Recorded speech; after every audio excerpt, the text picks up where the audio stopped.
আসসালামু আলাইকুম সুপ্রিয় দর্শক, কেমন আছেন সবাই? আজ আমি আপনাদের দেখাবো মোটা পিঠা দিয়ে দুই রকমের রেসিপি। প্রথমে আমি চালের গুঁড়ো গরম পানিতে সিদ্ধ করে নিয়েছি লবণ দিয়ে।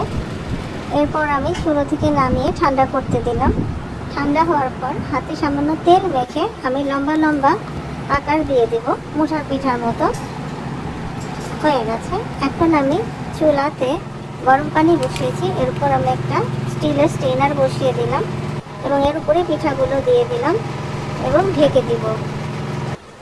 20 মিনিট ওয়েট করব। 20 মিনিট পর ঢাকনা খুলে দেখব যে পিঠার কি অবস্থা। মাশাআল্লাহ, সবগুলো পিঠাই হয়ে গেছে। এখন আমি এগুলো নামিয়ে নেব এবং ঠান্ডা করতে দিব। মোটামুটি পিঠাগুলো ঠান্ডা হয়ে গেছে। আমি এখন একটা প্লেটে এগুলো উঠিয়ে রাখলাম। এগুলো এভাবে এমনিও খাওয়া যায়। আমি এটা দুইভাবে খাওয়ার ব্যবস্থা দেখাবো। এগুলো আমি এক টুকরো টুকরো করে কেটে নিয়েছি। এখন আমি এগুলো তেলে ভেজে দেব। পুরোপুরি ভাজা হয়ে গেলে আমি এগুলো সম্পূর্ণটা উঠিয়ে রাখবো প্লেটে। ভাজা মোটামুটি হয়ে গেছে। এই যে আমি প্লেটে উঠিয়ে রাখলাম। এখন আমি কড়াইয়ে সামান্য একটু তেল দিয়ে রসুন কুচি দিয়ে দিলাম।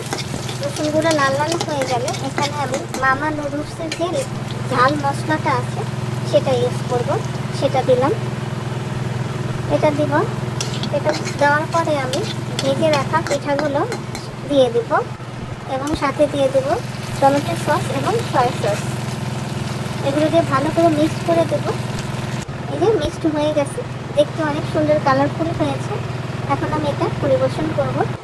এই পিঠাটা খেতে ভীষণ মজা। আমার বাসার সবাই খুব পছন্দ করে, আমারও খেতে ভীষণ লাগে। এটাতে একরকম গ্রেভি দেখালাম, আর একটা আমি দেখাচ্ছি পয়সার মতো করে কেটে নিব।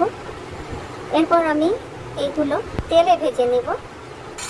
খুব ভালো করে উল্টে পাল্টে আমি ভেজে নিচ্ছি। এই পিঠাগুলো একদম লাল লাল হতে হবে এবং মুচমুচে হতে হবে, তা না হলে পিঠাগুলো খেতে মজা লাগবে না।